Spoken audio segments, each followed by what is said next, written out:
It took me back when I attended a funeral for a man who was only 65 years old. I had started my Christian journey, and there was an unexpected death in the church. One of the prominent members passed. I do not remember why I felt compelled to attend the funeral, but I did. The church, which could seat 750 people, was overflowing. A nice send-off for this man. What took me by surprise was a person's comment about him being such a righteous person because there were so many people there. You know, I remember when my grandpa Abe died and his funeral, and there were over 300 cars in the procession from the funeral chapter to the graveside. See, Abe died early at the age of 68 from complications from surgery. Unfortunately, he was a cigarette smoker for years, and that was the cause of his ultimate death. My grandmother Julia and he were socialites. They knew so many people. So there were many people at the funeral. When Julia passed, she was 92 years old. She outlived all her friends.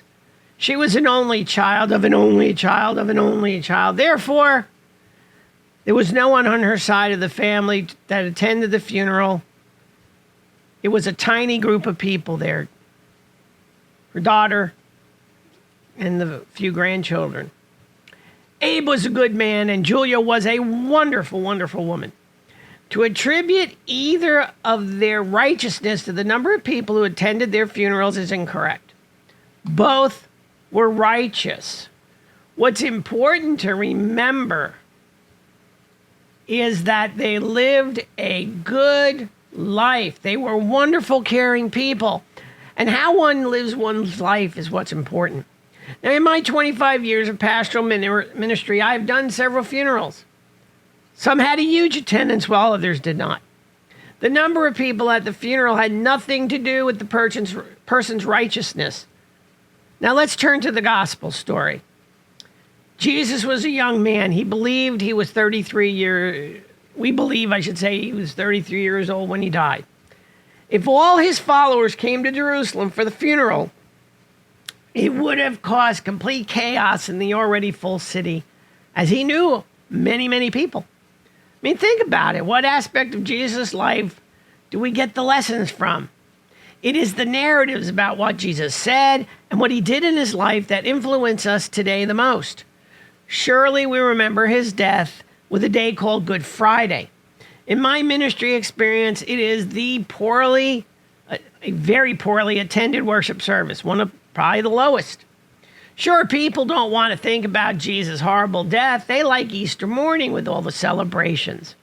However, you cannot have a resurrection without a death. It just doesn't work. When we think about the resurrection, we tell stories of really cool things Jesus did after rising from the dead. I tell the people grieving at funeral services that a person stays alive if they remain in our hearts. We need to remember and hold on to the wonderful memories of the person. We need to remember the wonderful things that Jesus said and showed us.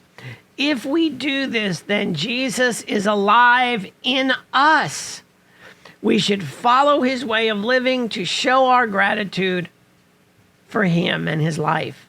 The memory of Jesus of Nazareth is something that is passed down between the generations. It is up to us today to pass along what we know and what we've experienced being followers of Jesus Christ. I like the hymn, Go Tell It on the Mountain, because it reminds us of emulating Jesus. Remember that we emulate and must emulate Jesus all the time. What we say and what we do should glorify the name and the person of Jesus, our Messiah. Well, God bless you for listening to this message. I hope it's touched you and blessed you in one way or another. And as always, shalom.